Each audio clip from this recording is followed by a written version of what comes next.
असंभव कुछ नहीं होता दोस्त, ये परिकल्पनाएं हैं खाली। और मैं आज तो आपको बहुत ईमानदारी से और 12 साल के तजुर्बे का निचोड़ निकाल के बता सकता हूं कि इस दुनिया में असंभव नाम का कोई शब्द होता ही नहीं। इंसान कभी भी चंद्रमा पर नहीं पहुंच सकता, पृथ्वी विज्ञान की अधिकतम सीमा है।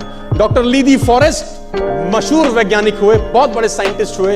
एक स्टेटमेंट इन्होंने पास किया 1955 के अंदर, 1955 he passed a statement कि इंसान कभी भी चंद्रमा पर नहीं पहुंच पाएगा। It is impossible for a human being to cross Indian globe, earth globe. और पृथ्वी विज्ञान की अधिकतम सीमा है, लेकिन किसी बहरे ने इस बात सुना नहीं। और पहुंच गया एक आदमी अपना बस्ता उठा के, जिसका नाम था in 1969। और उसके बाद तो स्पेस जर्नी ऐसी हो गई जैसे आप और मैं अभी पतिया और बैंकॉक चले जाते हैं।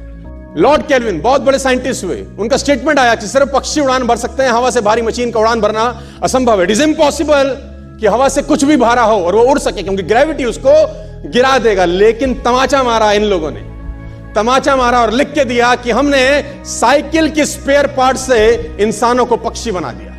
साइकिल के स्पेयर पार्ट से इंसानों को पक्षी बना दिया। 16 साल लगे राइट ब्रदर्स को जहाज का निर्माण करने में, लेकिन इन लोगों ने उसकी बात नहीं सुनी कि जो कहते थे कि वायु का सिद्धांत तुम्हारे विपरीत है।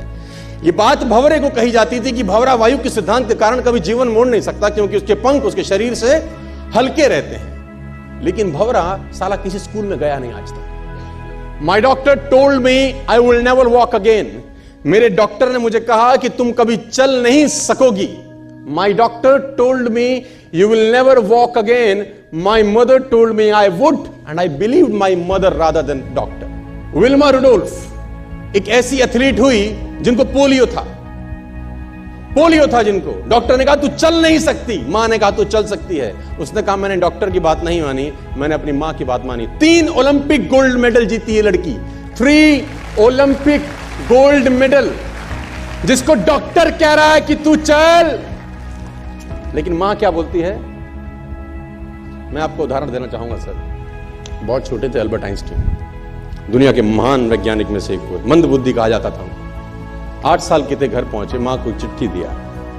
When he was 8 years old, came to his home, given letter to his mother। मां को एक चिट्ठी दिया, मां ने वो चिट्ठी पढ़ा, 8 साल के थे, और चिट्ठी में प्रिंसिपल का खत था उसकी मां के नाम। प्रिंसिपल ने ये लिख के भेजा कि आपका बच्चा विलक्षण प्रतिभा का धनी है, ग्रेट पावर है इसके अंदर, क्योंकि बहुत बड़े साइंटिस्ट बने, बड़े हो गए। मंद बुद्धि बचपन में समझा जाता था, आपका बच्चा विलक्षण प्रतिभा का धनी है, इसके अंदर असीम संभावनाएं हैं। तो हमारा स्कूल, हमारी मैनेजमेंट, हमारी फैकल्टी, हमारा टीचर इस लायक नहीं है कि हम आपके बच्चे को अच्छी शिक्षा दे सकें। तो it's better for you to take care of your son. आप अपने बच्चों को अपने घर में पढ़ाइए, हम लायक नहीं है कि आपके बच्चे को पढ़ा सके। और उसकी मां ने पढ़ते पढ़ते आंखों में आंसू ले आई और उसने बच्चे को कहा कल से तो स्कूल नहीं जाएगा, मैं तेरी परवरिश घर पे करूंगी, क्योंकि तेरा टीचर तुझे इस लायक नहीं समझता। मतलब वो अपने आप को इस लायक नहीं समझते। बच्चा खुश हुआ, मोटिवेट हो गया और लग गया। उसकी मां का निधन हो गया और अल्बर्ट आइंस्टीन बहुत बड़े साइंटिस्ट हो गए।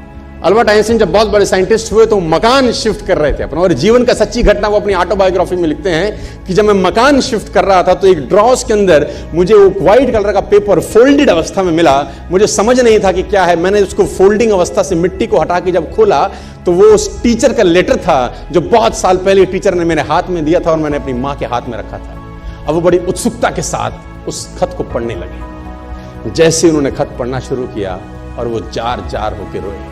उसमें लिखा था कि तुम्हारा बच्चा मंद बुद्धि है, ये हमारे स्कूल के लायक नहीं है, इसको आज के बाद हमारे स्कूल में मत भेजना, इसकी परवरिश खुद किया। मां ने उल्टा पढ़ा कि नहीं, ऐसा नहीं है, तू सब कुछ कर सकता है, तेरे हाथ पास पावर है, तेरे में प्रतिभा है, यू कैन डू वंडर्स। दोस्तों, इस दुनिया में किसी की बात मत सुनना। नेवर एवर बिलीव एनीबडी कि जो तुमको बोले कि तू नहीं कर सकता, कान पे मारना, बोला साले तू नहीं कर सकता।